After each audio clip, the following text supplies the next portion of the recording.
Hello दोस्तों, मैं एल्की निराला आप लोगों को अपने ही चैनल पे बहुत बहुत स्वागत करता हूं। दोस्तों आज हम लोग पढ़ने वाले हैं क्लास 10th का बायोलॉजी जीव विज्ञान चैप्टर। हम लोग फर्स्ट पढ़ेंगे जैव प्रक्रम पोषण।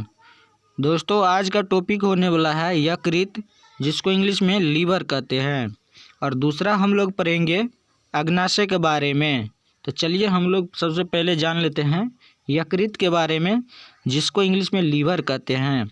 तो देखिए ये क्या कहता है, यह शरीर की सबसे बड़ी ग्रंथि है जो उदर गुहा के ऊपरी दाहिने भाग में अवस्थित है।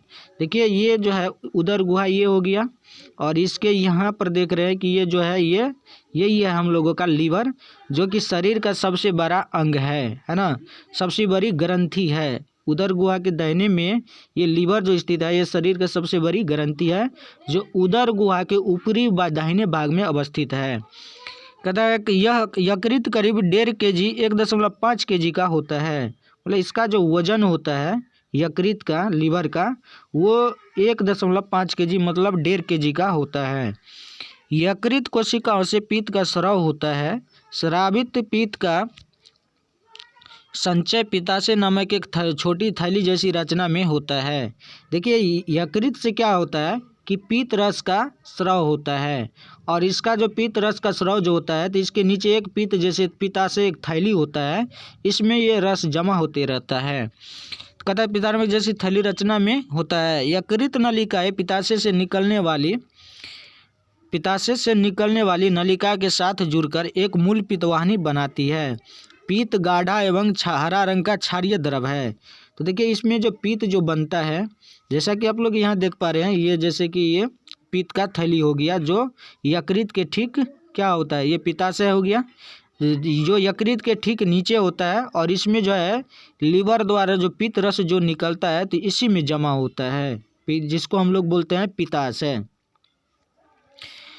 देखिए कहता है क्षारीय पित्त जो होता है एक गाढ़ा एवं हरा रंग का क्षारीय द्रव होता है।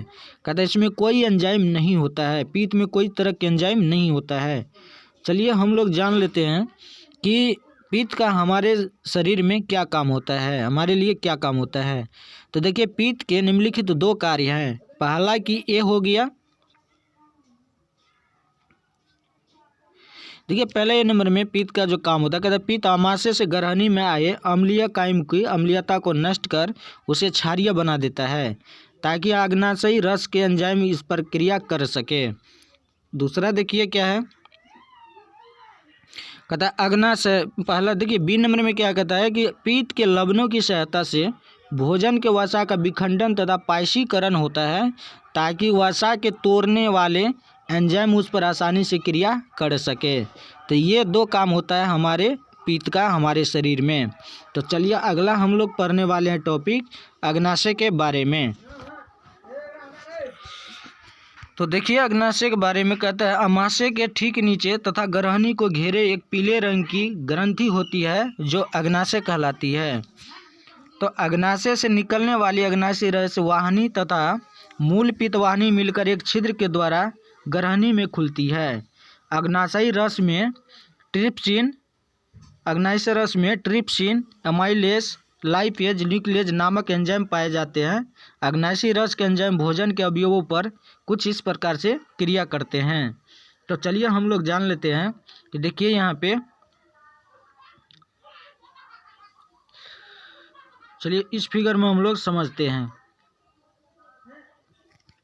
जैसे ये देख लीजिए, ये जो है ये ग्रहणी हो गया, ये जो है छोटी आंत का जो पहला भाग होता है ग्रहणी, तो ये ग्रहणी हो गया, और ये जो है ये मूल पित्तवाहिनी हो गया, और ये पित्ताशय हो गया। तो बताइए पित्ताशय में क्या होता है, पित्ताशय में पित्त रस होता है, और ये पित्ताशय मतलब मूल पित्तवाहिनी के रास्ता से ये कहाँ आकर खुलता है, ग्रहणी में। अग्नाशय के होते हुए ये ग्रहणी में खुलता है, और अग्नाशय का भी एक जो है वाहिनिका मतलब ग्रहणी में खुलती है। तो इस तरह से पित्त का नलिका भी और अग्नाशय का नल पित्तवाहिनी मतलब अग्नाशयी रस और पित्ताशय के पित्तवाहिनी भी आकर के कहाँ खुलता है, ग्रहणी में खुल जाता है। ठीक है, और आगे किस तरह से इसका क्रिया क्या होता है, सरल हो जाता है।